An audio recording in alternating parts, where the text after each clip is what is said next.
Hello दोस्तों, नमस्ते। Welcome to my channel maths by Sahil. मैं साहिल स्वागत करता हूं आपका अपने चैनल में। मैं लेके आया हूं आपके लिए एसएससी के कुछ और ताज़ा और ट्रेंडिंग सवाल और उनका बेस्ट एंड फास्ट सॉल्यूशन जिसकी आपको ज़रूरत है। दोस्तों, मैं यहाँ सवाल के साथ साथ केवल सवाल नहीं बताता, सवाल और उससे रिलेटेड पूरा कंसेप्ट एक्सप्लेन करता हूं और साथ में उस सवाल का बेस्ट एंड फास्ट सॉल्यूशन आपको प्रोवाइड करवाता हूं जो एसएससी आपसे उम्मीद रखती है। दोस्तों, एग्जाम में इतना टाइम नहीं मिलता है कि आप उसको बड़े से बड़े मेथड के थ्रू उसको सोल्व करें। भले आप यहाँ इसको पूरी प्रैक्टिस कर ले, पूरा कंसेप्ट जान ले, पर वहाँ आपको उसका फास्ट सॉल्यूशन ही करना पड़ता है और वही मैं आपको यहाँ सिखाता हूँ। अगर आपको मेरी वीडियो और मेरा कंसेप्ट पसंद में आता है तो मेरी वीडियो को लाइक किया करें और अपने दोस्तों के साथ उसे शेयर किया करें और मेरे साथ जुड़े रहने के लिए कि इस चैनल को सब्सक्राइब करें। ठीक है, तो चलते हैं एसएससी सीएचएसएल के एनालिसिस पर और एसएससी सीएचएसएल में आए हुए कुछ और ताज़ा सवालों को जानते हैं और जो सवाल बेस्ट हैं, अच्छे डाटा वाले हैं, जिनका सॉल्यूशन आपके लिए जानना जरूरी है और आने वाली शिफ्ट में उनके आने की बहुत ज़्यादा संभावना है। उन्हीं सवालों को मैं सिर्फ यहाँ एनालिसिस करता हूँ। अगर आपको पसंद आता है तो लास्ट तक उन सवालों को जरूर देखें और उनका कंसेप्ट जरूर देख ले एक बार, वो आपके लिए बहुत ज़्यादा यूजफुल होगा। चलिए चलते हैं सवालों की ओर।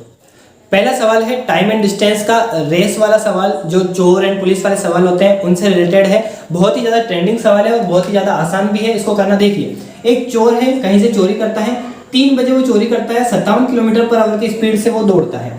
4 बजे उसके मालिक को पता पड़ता है और मालिक की स्पीड है 76 किलोमीटर पर आवर। सवाल ये है कि कितनी बजे, यानी कितना टाइम लगेगा और कितनी बजे मालिक चोर को पकड़ लेगा। अब सवाल को सोल्व करने के लिए आप पहले देखिए, 3 बजे चोर निकलता है, 4 बजे मालिक को पता करता है, इसके बीच में डिस्टेंस है 1 घंटे का। अब 57 किलोमीटर पर आवर की स्पीड से 1 घंटे में चोर कितना किलोमीटर दौड़ेगा? 57 किलोमीटर, यानी इनके बीच की जो डिस्टेंस हो गई वो कितनी हो गई? 57 किलोमीटर। ठीक है, आपसे पूछा है टाइम। टाइम का मतलब होता है distance upon relative speed, distance upon relative speed, ये होता है टाइम का मतलब। तो डिस्टेंस तो हो गई आपकी कितनी? 57। और रिलेटिव स्पीड की बात है तो जब दो व्यक्ति एक ही दिशा में दौड़ते हैं तो रिलेटिव स्पीड का मतलब होता है उनका डिफरेंस। ठीक है, तो स्पीड है 76, स्पीड है 57, इसका डिफरेंस कितना हो गया? यहाँ से देखा जाए तो यहाँ से हो गया 16 और 3 19 किलोमीटर पर आवर इसमें हो गया। तो 19 या 57, यानी कि कितना समय लगेगा? 3 घंटे, 3 आवर्स में मालिक चोर को पकड़ लेगा। अब 3 घंटे बाद यानी कि 4 बजे तो पहुंच ही गया। 4 बजे उनके बीच की डिफरेंस, जब चोर भी 1 घंटे में 4 बजे आ चुका है तो उनके बीच की डिफरेंस कितना है? 57 किलोमीटर। तो उसी 57 किलोमीटर पर आवर को कितने टाइम में कंप्लीट कर लेंगे? 3 घंटे में। 4 से 3 आगे यानी कि 7 बजे मालिक चोर को पकड़ लेगा। अगला सवाल है मीन प्रोपोर्शनल का। मीन प्रोपोर्शनल का मतलब क्या होता है? मध्य अनुपात। मध्य अनुपात मतलब जैसे दो संख्या, मान लो संख्या लेते हैं कुछ भी, जैसे a अनुपात b, इसका समानुपात ले लेते हैं जैसे c अनुपात d। अब ये है तो इसका मीन प्रोपोर्शनल का मतलब होता है ये दोनों संख्याएं सेम होनी चाहिए। यानी कि अगर मैं यहाँ पे इसको x मान के चलूँ तो x का अनुपात अगर मैं b के साथ लूँ तो ये दोनों सेम संख्या, यही होता है मीन प्रोपोर्शनल की कंडीशन। अब देखिए, a अनुपात x यानी a बटा x equal to x upon b, यहाँ से x और x का multiply x square equal to हो गया ab और x इक्वल टू हो जाएगा रूट ab। ये फॉर्मूला होता है मीन प्रोपोर्शनल यानी मध्य अनुपात को फाइंड करने का। अब दो संख्या आपके सामने है 7 और 112, तो आप सीधा फॉर्मूला लगाइए और लिखिए रूट 7 इंटू 112। ठीक है, तो यहाँ से आपका क्या निकल के आ जाएगा? इसका मध्य अनुपात निकल जाएगा। अब देखिए आप खुद, 112 का मतलब क्या होता है? 16 सत्ते 112, यानी 16 इंटू 7 लिख दिया, यहाँ से 7 कॉमन और इसका हो गया 4, यानी 7 चौक 28 हो जाएगा इनका मध्य अनुपात। अगला सवाल है ट्रिग्नोमेट्री का। ध्यान से देखिए, अब इसमें डिग्री यानी वैल्यू भी आ रखी है, डिग्री की यानी थीटा की वैल्यू भी है और साथ में इसमें फॉर्मूला यानी आइडेंटिटी भी फॉलो हो रही है। तो देखिए, sec square 36 degree minus cot square 54 degree minus sine 36 degree into sec 54 degree plus 2/√3 tan 60 degree. ठीक है, अब ध्यान देखिए, सेक स्क्वायर 36 डिग्री और कोट स्क्वायर 54 डिग्री, इसमें रिलेशन हो सकता है अगर सेक को कोसेक में चेंज कर दिया जाए। सेक कोसेक में जब चेंज होगा तो हो जाएगा कोसेक स्क्वायर 36 की जगह हो जाएगा 90 माइनस 36 यानी 54 degree minus cot square 54 degree.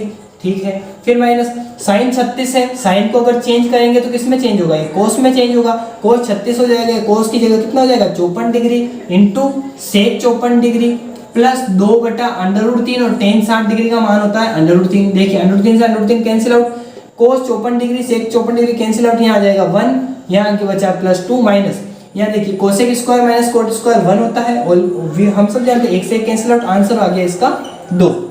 अगला टाइम एंड वर्क का बड़ा ही अच्छा सवाल है, जरूर ध्यान से देखिएगा।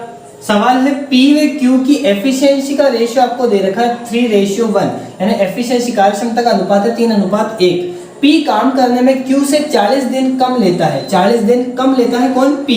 तो दोनों मिलकर काम को कितने समय में करेंगे? आप ध्यान से देखिए, पी और क्यू की एफिशिएंसी का जो रेशियो है वो आपको दे रखा है 3:1, यानी 3 अनुपात एफिशिएंसी किसकी? पी की, और 1 है क्यू की। अब अगर कार्य क्षमता का एफिशिएंसी का रेशियो है तो टाइम का रेशियो इसका रिवर्स हो जाएगा, यानी 1:3। ये हो गया टाइम का, यानी पी 1 दिन में करता है, ये 3 दिन में करता है। अब टोटल दे रखा है पी जो है वो इससे 40 दिन कम लेता है, यानी 2 कम ले रहा है। 2 की वैल्यू 40 है तो 1 की वैल्यू कितने हो गई? 20 दिन, यानी 20 दिन में काम कर लेता है कौन? पी।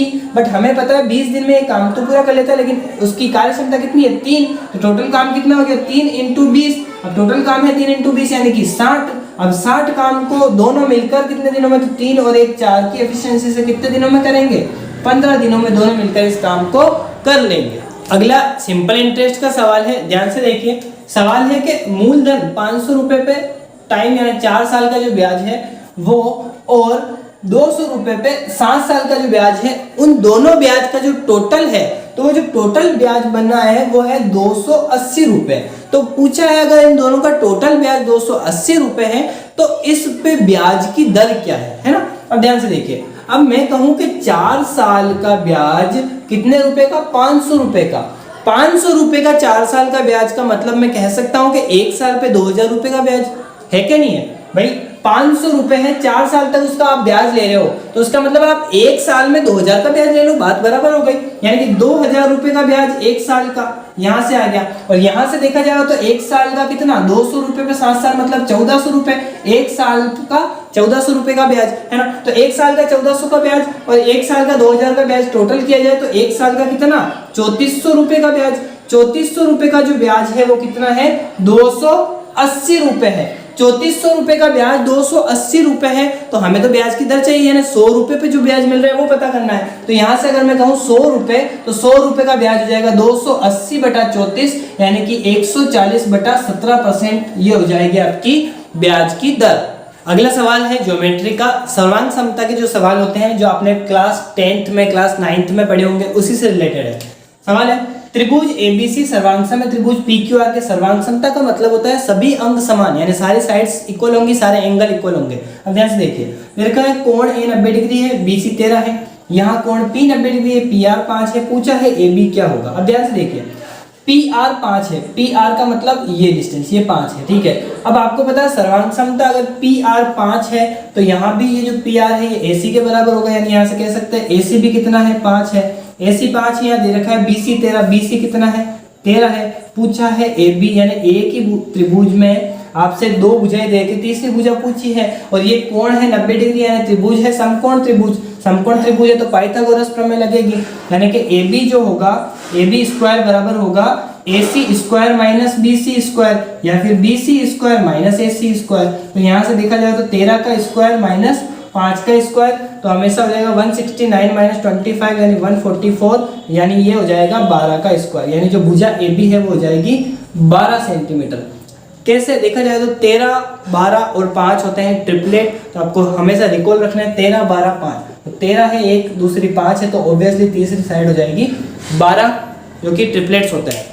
अगला सवाल फिर से टाइम, स्पीड एंड डिस्टेंस यानी रेस का सवाल है। ध्यान से देखिए, सर्कुलर ट्रैक की रेस वाला सवाल है, हमेशा आता है। 75 मीटर का वृत्ताकार रास्ता है, ट्रेंडिंग क्वेश्चन है, आपको हमेशा ध्यान रखना है। इसका कंसेप्ट क्या होता है? इसका कंसेप्ट है, आपसे हर बार टाइम पूछता है। टाइम का मतलब होता है distance upon relative speed. Relative speed क्या है? अगर एक ही दिशा में दौड़ रहे हैं तो रिलेटिव स्पीड का मतलब होता है डिफरेंस, और अगर अलग अलग दिशा में है तो सम, ठीक है। स्पीड का सम और स्पीड का डिफरेंस। ध्यान से देखिए, 75 मीटर का रास्ता है, ए की स्पीड है 30 किलोमीटर पर आवर, बी की स्पीड है 25 किलोमीटर पर आवर। टाइम पूछा है, टाइम का मतलब वो हो गया distance upon relative speed. Relative speed तो डिस्टेंस कितनी है आपकी? 75 मीटर है, और स्पीड रिलेटिव स्पीड यानी एक ही दिशा में, तो डिफरेंस यानी कितना हो गया? 5 किलोमीटर पर आवर। अब ऊपर मीटर है, किलोमीटर पर आवर, तो 5/18 से आप क्या कर देंगे? इसको गुणा कर देंगे। 5 × 5 हो गया 25, 75, 3 से 18 गुणा हो गया 18, 54 कितने सेकंड? 54 सेकंड में आपके ये दोनों जो है वो मिलेंगे। एसएससी के एग्जाम में आया हुआ ज्योमेट्री का सबसे नया सवाल, ये सवाल एसएससी ने आज तक नहीं पूछा है। ध्यान से देखिए, दे रखा है एक त्रिभुज है ए बी सी, इसकी भुजाओं की माप है, दे रखा है इसकी इन रेडियस और सर्कम रेडियस का जो मल्टीपल है वो है 13, यानी अंतःत्रिज्या और परित्रिज्या का जो गुणा है वो 13 है।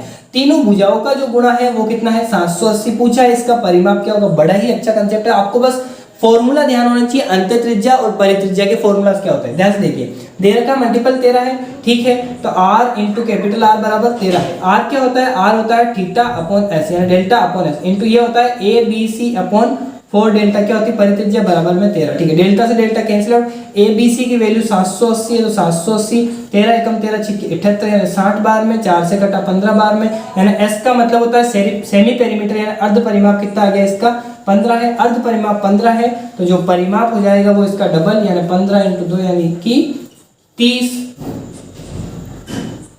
अगला सवाल है 3D मेंसुरेशन का, यानी त्रिविमीय ज्यामिति यानी क्षेत्रमिति का सवाल है। क्यूब यानी एक घन दे रखा है, इसका total surface area 24 centimetre, total surface area का मतलब कुल पृष्ठीय क्षेत्रफल, संपूर्ण पृष्ठीय क्षेत्रफल।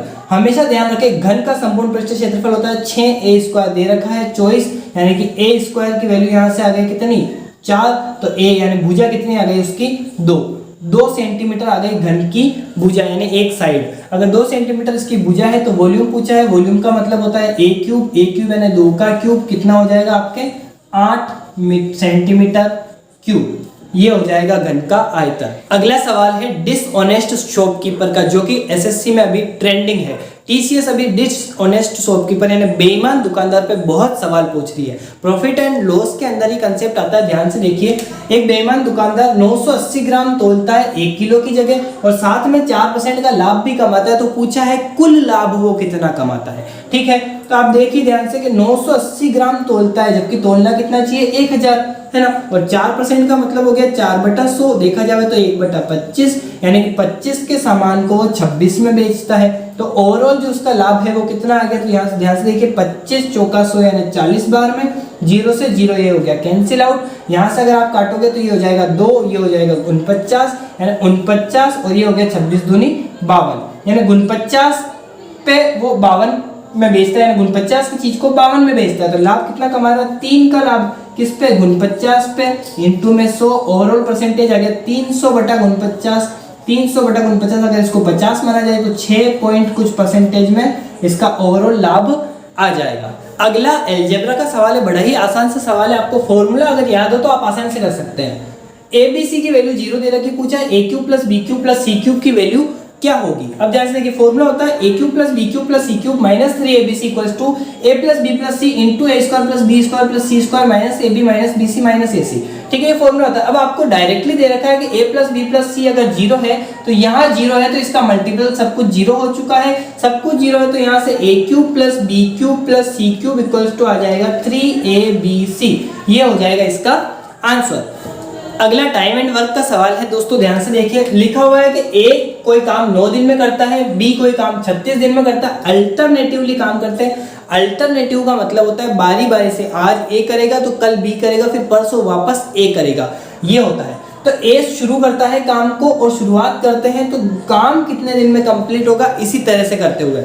अब ध्यान से देखिए, ए 9 दिन में करता है, बी 36 दिन में, ओवरऑल काम मान लेते हैं, इसका एलसीएम 36 आ गया, तो B की एफिशिएंसी 1 आ गई और A की एफिशिएंसी 9 चौक 36 होता है, तो A की एफिशिएंसी 4 आ गई, यानी कि पहले A करेगा तो पहले A फिर B करेगा, यानी पहले 4 फिर 1, यानी 2 दिन में काम कितना हुआ भाई साहब, 2 दिन में 5 काम हुआ। आपको 36 करना है तो आप 7 से गुणा करें, इधर भी 7 से करेंगे, यानी 14 दिन में देखा जाए तो 35 काम हो चुका है, एक काम बचा है, एक काम। अब 7 दिन कंप्लीटली हो चुके हैं, तो 8वें दिन वापस कौन आएगा भाई साहब, 8वें दिन वापस ए आएगा, तो एक काम 4 की एफिशिएंसी के साथ करेगा, यानी कि 1/4 टाइम लगा, यानी 14 सही 1/4 दिन में ये काम क्या हो जाएगा आपका कंप्लीट हो जाएगा।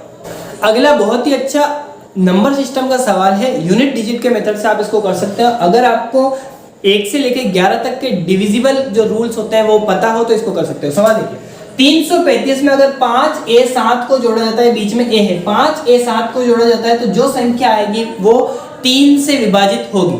3 से विभाजित होगी तो ध्यान से देखिए, 3 से विभाजित का मतलब होता है सभी संख्याओं को जोड़ने के बाद जो है वो 3 से विभाजित होनी चाहिए। देखो 3 और 3 6 और 5 11, 11 का मतलब हो गया 2, 2 में जैसे 7 को जोड़ा आया 9, 9 3 से डिविजिबल है, यानी बचा 5 और a, और 5 और a को जोड़ने पे जो संख्या आएगी वो 3 से डिविजिबल होनी चाहिए। अधिकतम पूछा है a का मान अधिकतम, अगर आप यहाँ 9 रखे तो 9 5 14 नहीं होता है, 8 रखे तो 8 5 13 भी नहीं होता है, 7 रखे 7 5 12 होता है, यानी कि a का मैक्सिमम मान होगा 7।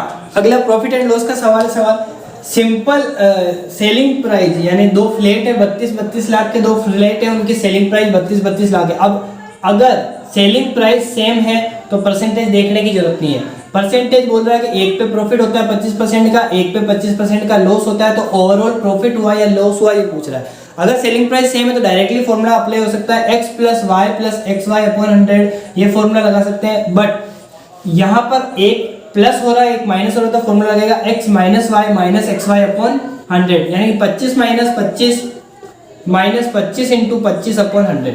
देखा जाए तो ओवरऑल लॉस होगा क्योंकि 25 से 25 कैंसिल आउट, माइनस में वैल्यू आएगी, यानी 625/100, यानी 6.25% का क्या हो जाएगा यहाँ पे लॉस हो जाएगा।